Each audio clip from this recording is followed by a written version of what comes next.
Red Feather presents From the Archives. Chapter 20. Concerns from the Academic Record of Mr. Tango Tech.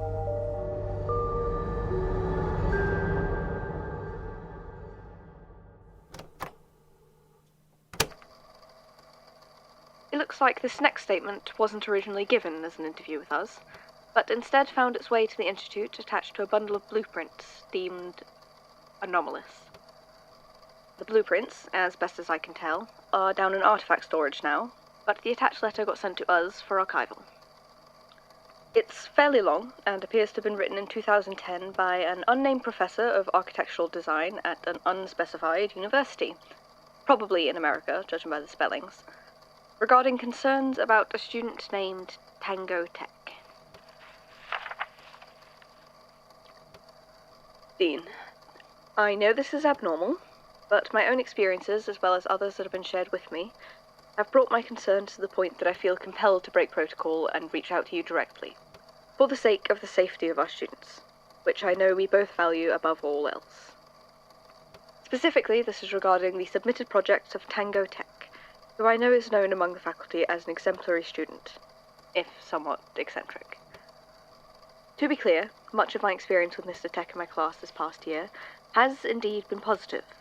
He's clearly deeply passionate about the fields of engineering and design, and completed all assignments and tests in a timely manner. However, it's about the contents of those assignments that I have concerns. As you may recall, my upper-level design course, in which Mr. Tech has been a student for the past semester, functions on a project-focused basis. Students design a series of building proposals over the course of several weeks and several stages of peer and professional review, with the goal of developing their own artistic eye and reaching a balance between realistic engineering and visual innovation. Now, I am a firm believer in creative freedom, and I always encourage my students to disregard convention and try out new and unusual ideas. I believe this is how the best new architects of each generation are shaped. However, I believe Mr. Tech's concepts move far past unconventional into areas I can only describe as bizarre and dangerous. I know that is a hefty claim to make, and a difficult one to justify, but I will do my best.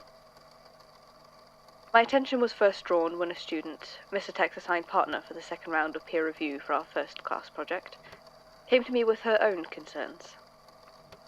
His draft designs were for a library. She told me the blueprints made her feel dizzy to look at. As such, she hadn't been able to complete her review of the designs and was worried about losing marks. I took the plans to look over them myself, and that night I sat down to review them.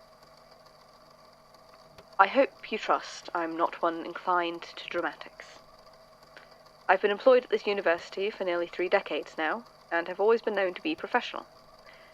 So I pray you will believe me when I say, those blueprints were too big for the paper they were printed on. I don't know how else to explain it. I looked down at the paper, and it seemed to fall into 3 dimensions, or more. Like the diagrammed walls of the library were gateways to some endless space, expanding far behind the confines of the desk they rested on. I've never experienced vertigo before, but I felt it then. I actually braced my hands against the corners of my desk, just because some hysterical corner of my brain feared I might pitch forward in my dizziness, and simply keep falling forever. As soon as I felt I could do so safely, I rolled the blueprints up again. I felt better as soon as my eyes were off them. I actually had an impulse to burn them. They were that wrong. Never in my career, either as a practicing architect or a professor, had I ever seen a plan I felt so strongly should never be built. When I tried to picture how it would look as a standing building, all I could see were empty walls that never ended. I arranged for Mr. Tech to meet me during my office hours. He really is a remarkably bright young man.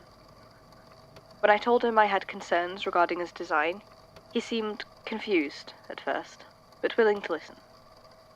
I assumed he had just made some mathematical error which had thrown the scale of his blueprints out of order and somehow produced the disorienting effect. I explained my concerns as well as I could, and although he still seemed rather confused, he agreed to redo them.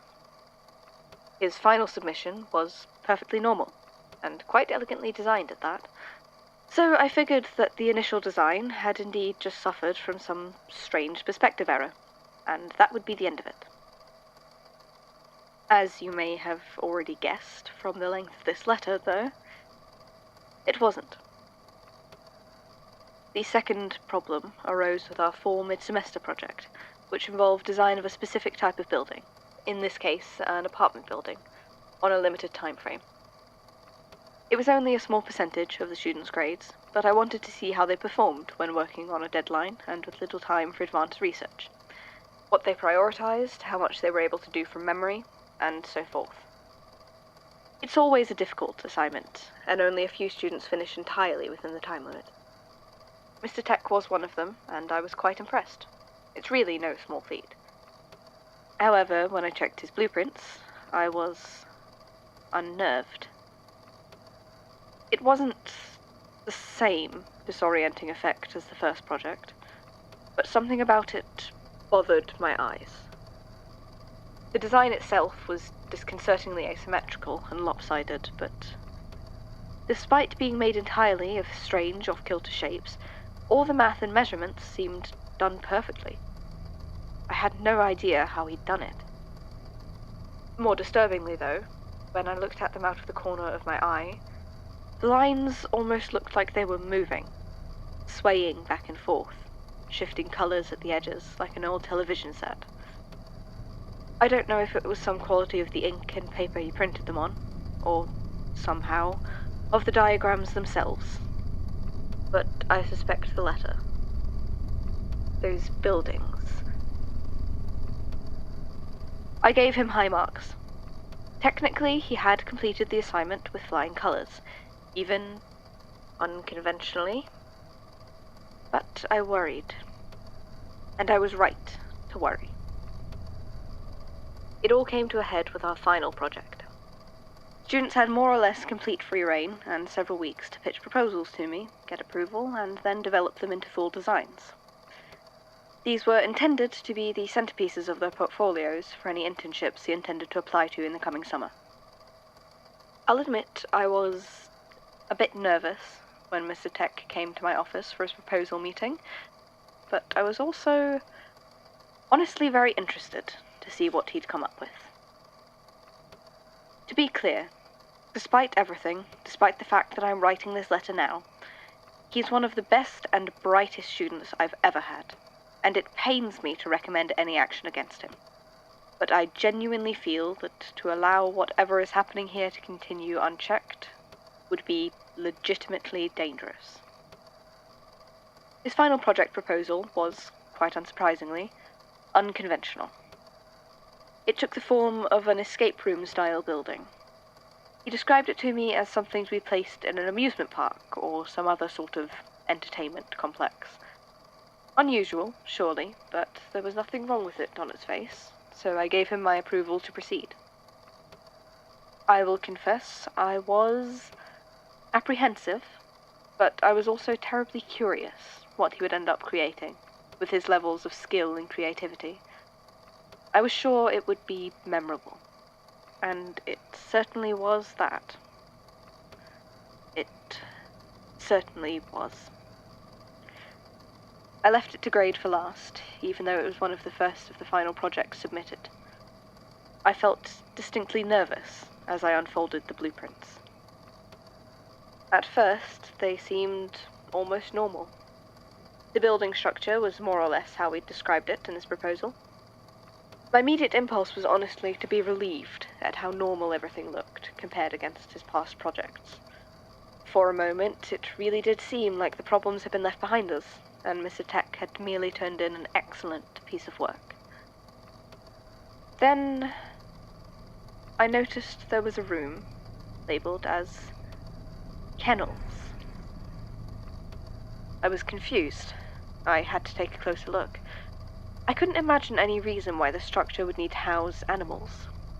It was mostly an escape-style maze with a few interesting structural flares, like angling floors and strategically placed ladders to keep things interesting. No place for dogs, or whatever sort of creature would be kept in kennels. I couldn't seem to take my eyes off it. I just kept leaning closer and closer to the paper, and thought I could just begin to make out a few small, sketchy shapes. And then I was somewhere else. It was dim, with cramped walls and low ceilings, passages zigzagging out in every direction. There was a faint sound of grinding stone, as though some ancient mechanism was moving somewhere below me. There was straw scattered across the floor, and it smelled dank, like a barn. Somewhere in the distance, something roared, or bellowed. I don't know how to describe it. It was no animal I'd ever heard before, but it was definitely an animal. A very, very large animal. I started running.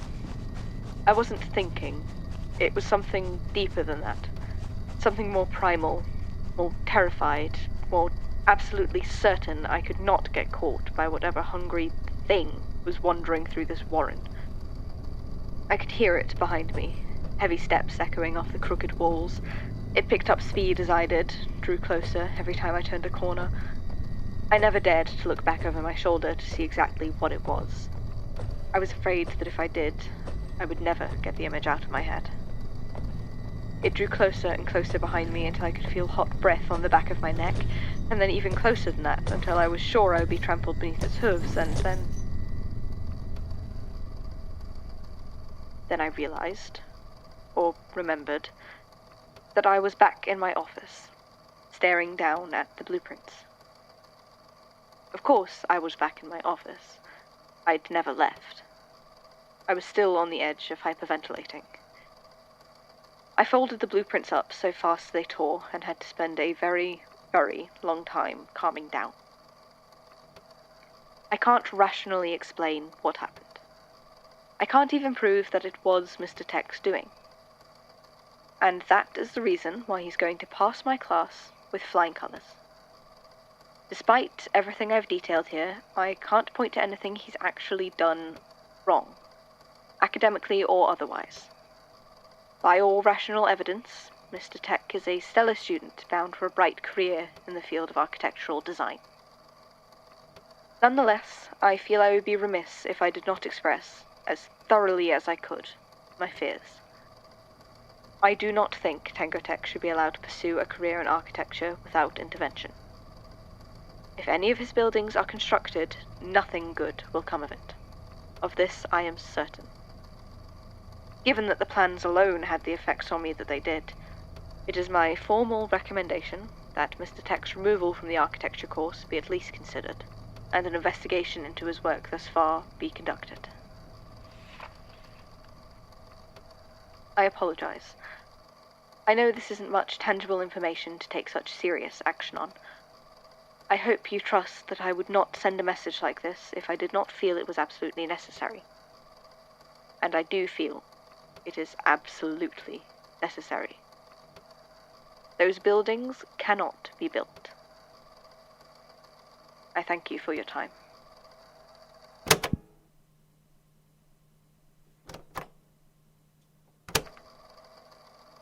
Well, this is interesting. Tango Tech is very much a real architect, and from what I can find, rather acclaimed, though a bit enigmatic. Not much information about him is publicly available, but he does have a few famous buildings, including a library here in London, funnily enough. Apparently it's quite well known for the slightly transfixing effect of its walls. I do have to wonder if it might be a much later draft of the first project described in this statement, the one that induced vertigo. Unfortunately, I wasn't able to find any contact information for him besides a business email which provided no response. And the fact that the original name attached to the letter has apparently been lost makes follow-up through any other avenue exceedingly difficult. I did go down to storage to have a look at the blueprints myself, or those of them that actually made it to us intact, at least. The apartment complex blueprints did have a distinctly strange effect, similar to what the professor discussed. particularly in the colouring of the lines, though I didn't experience any disorientation. Only a page of the library designs were left, and the escape room plans were missing entirely, so while it's impossible to verify past that point, I feel fairly comfortable taking our statement giver at his word. I do wonder about that library.